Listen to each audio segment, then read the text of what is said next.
All right. Shalom. First and foremost, to give all praises to Yahweh Bashem Yahweh Shai Bashem Rakakwadash.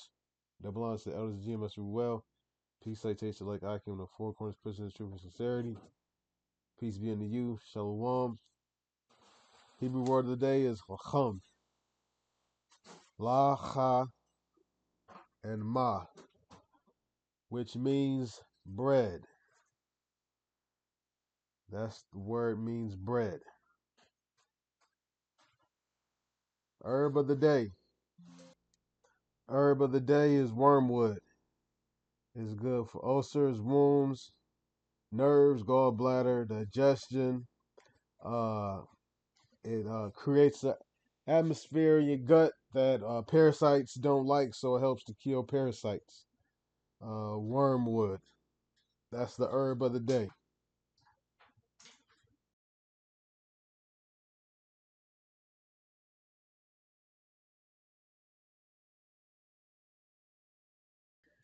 All right, this lesson is we want to go into Daniel, the ninth chapter, and we'll start at verse 24. Yeah, Daniel 9:24. 70 weeks are determined upon thy people and upon thy holy city to finish the transgression and to make an end of sins and to make reconciliation for iniquity and to bring in everlasting righteousness and to seal up the vision and prophecy and anoint the most holy. So 70 weeks. All right, how many days in a week? 7. So it said it's 70 weeks. So 70 times 7 days in a week, which is 7. So it's 70 times 7 gets you 490 weeks. 490 weeks is 490 years. Let's get a witness for that. Genesis 29 and verse 27.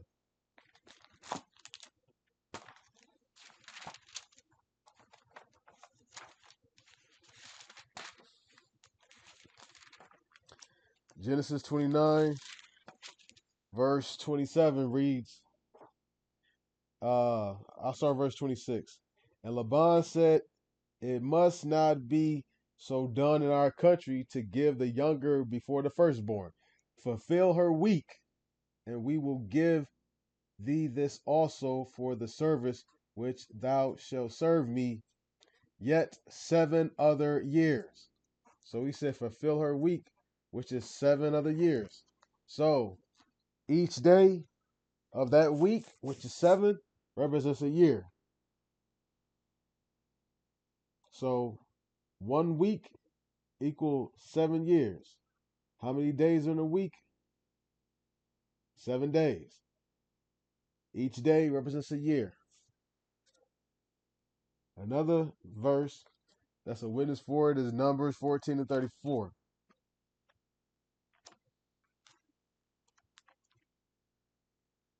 Numbers 14 and verse 34. It says, and after the number of the days in which ye search the land, even 40 days, each day for a year, shall ye bear your iniquities even 40 years, and ye shall know my breach of promise. So we wander in the wilderness for 40 years, and each day prophetically he's talking about what was going to happen, was representing a year. So reading on with this understanding, 70 weeks, let's talk about 490 years, are determined upon thy people and upon thy holy city to finish the transgression and to make an end of sins and to make reconciliation for iniquity and to bring in everlasting righteousness and to seal up the vision and prophecy and to anoint the most holy. Know therefore and understand that from the going forth of the commandment So the going forth of the commandment, this is from Cyrus. And you can go to that account in Ezra chapter 1, verses 1 through 2.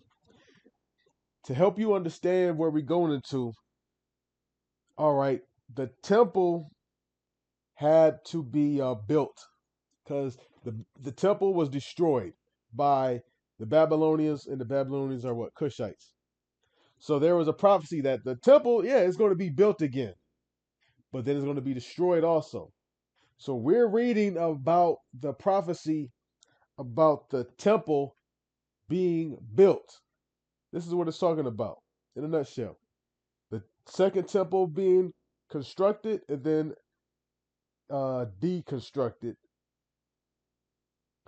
Temple, the second temple being built and the second temple being destroyed. That's this time frame that we're working in. Because this is a mighty. You don't think the Most High had a prophecy? Israel find out when they're going to build a temple. This is it right here. So we're not worrying about a temple that's going to be built in troublous times during World War III. Nah, this has already happened. That temple has been built and has been destroyed already. That's what we're reading. This is Daniel 25, 9 and 25. Know therefore and understand that from the going forth of the commandment comes from Cyrus. Chapter Ezra. Matter of fact, we're gonna go there. Let me stop just quoting Ezra. Ezra 1 and verse 2. Uh, Here we go.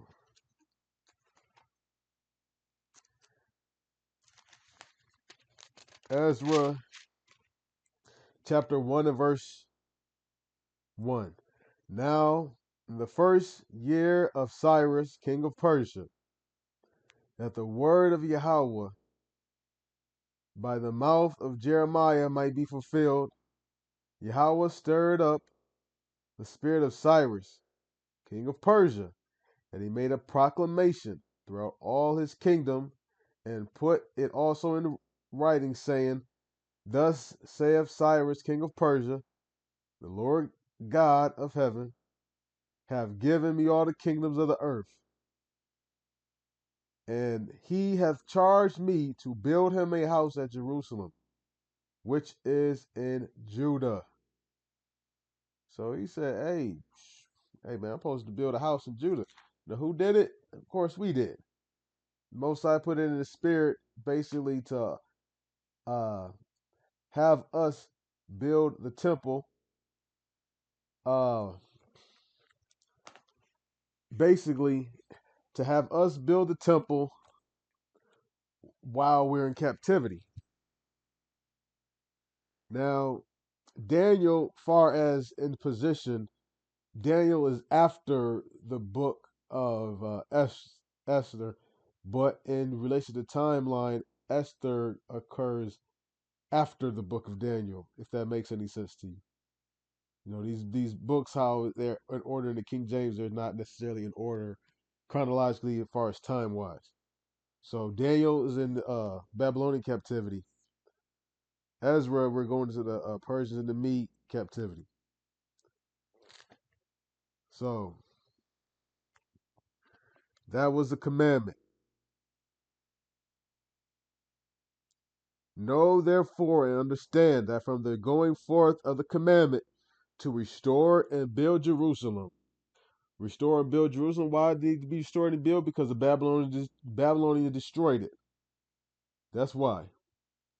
Unto the Messiah shall be 7 weeks, 62 weeks. The street shall be built again, and the wall even in troublous times. All right. So we got some stuff to break down. It says, unto Jerusalem, unto the Messiah, the Prince, talking about Yahweh Shai, shall be 7 weeks and 62 weeks. So we got there. That's 7 weeks, three score.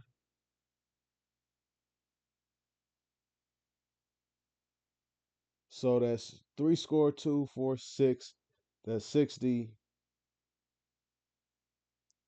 And 7 weeks plus 2 weeks. So that's 69 weeks altogether. Man, it's got me thinking. Salakia. All right, so the math is so it's 7 weeks plus three score. So each score is 20. So 20, 40, 60. That's three score. And you already had 7 weeks. And you add 2 more weeks to that. So you get 69, which is 439 years. Sheesh. I ain't feel like doing math this late. The street shall be built again, and the wall even in troublous times. Troublous times. Ezra 4, verse 1. Ezra chapter 4, verse 1.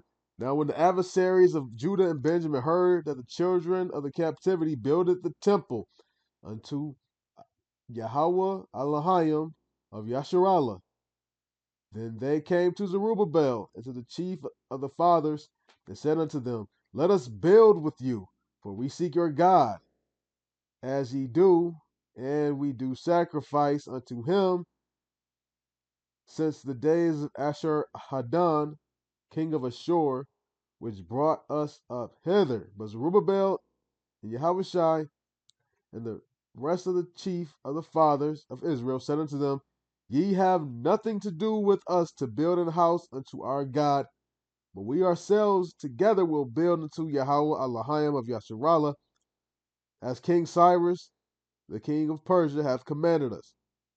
Then the people of the land weakened the hands of the people of Judah and troubled them in the building.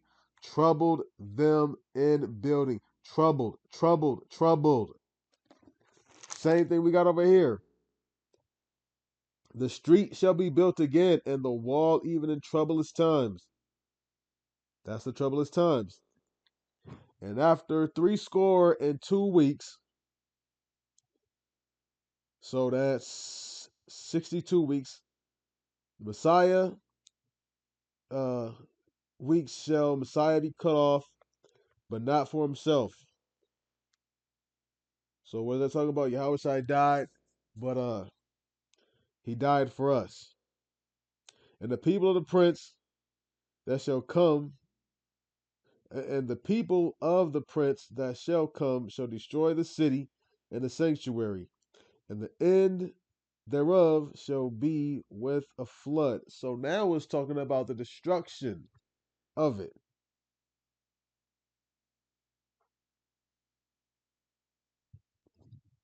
And the people of the prince shall come and destroy the city. What is the city?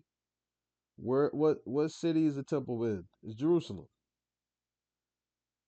So we destroyed the city and also Israel, because Israel is what? Also represented as Jerusalem. And the people of the prince and the people of the prince that shall come shall destroy the city and the sanctuary, and the end thereof shall be with a flood. And unto the end of the war desolations are determined. So the end of there should be with a flood. What is that talking about? That's talking about 70 AD. That's what that's talking about. During 70 AD, the Romans came in like a flood. All right, it says, and unto the end of the war, desolations are determined. That's Matthew 11 and verse 12. Let's go here real quick.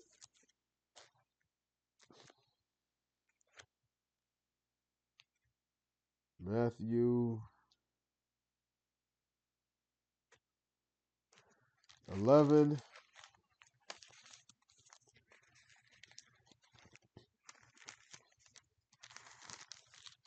and verse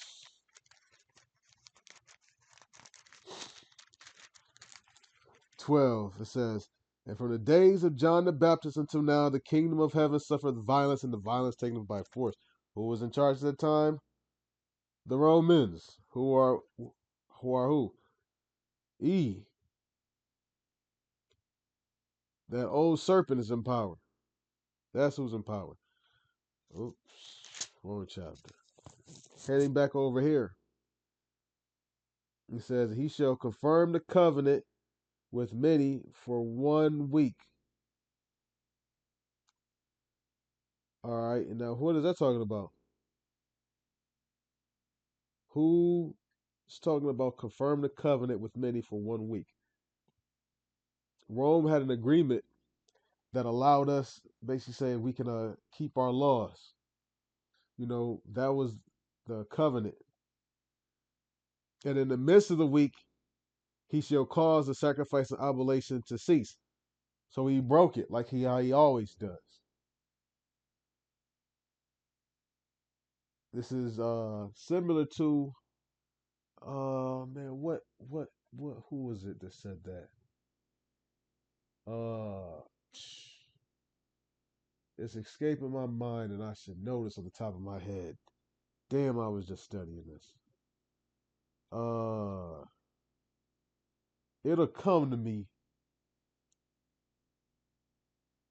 It'll come to me. But basically, Romans also said that basically we could. Matter of fact, under this is like 66 A.D. So 66 A.D. and it goes to about 70 A.D. And then they came up and said, "All right, no, now we destroying y'all." And he shall confirm the covenant with many for 1 week, and in the midst of the week, he shall cause the sacrifice and the oblation to cease, and for the overspreading of abominations, and that's talking about Matthew 24, verse 15 through 17. Uh,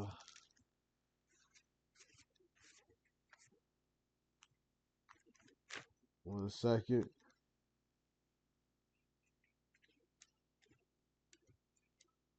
Here we go. Matthew 24,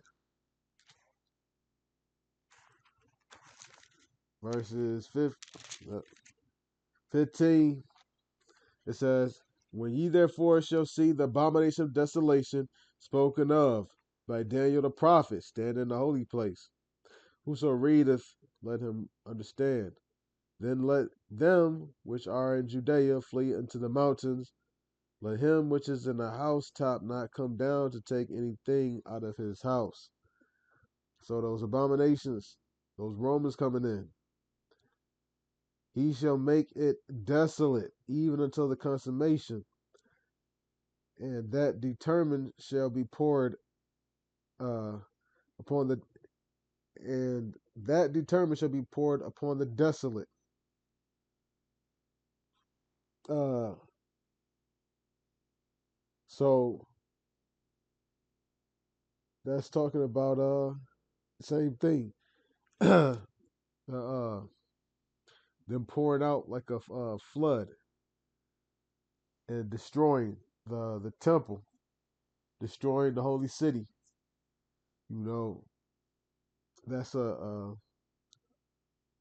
Ark of Titus is commemorated by that military campaign. It's actually a Jake Tiberius Julius Caesar. Yeah, Tiberius Julius Caesar that helped take down the what's that? The 70 AD. So you had Titus and Vespasian and Domitian that did it, but they also got help from Tiberius, Julius Alexander, Tiberius Julius Caesar, or is it Tiberius Julius Alexander? Slakia. I'll just say Tiberius because if I'm not mistaken, I think there's two Tiberiuses. But let me don't quote me on that. That's something I'm gonna hold myself accountable to learn next time. But that's the breakdown of Daniel chapter 9, verses 24 and on. And on that note, I want to give all praises and glory unto Yahweh, by Hashem Yahweh Shai, by Hashem Makakwadash. Double honors to the elders of GMS Ruel. Peace and salutations and shalom.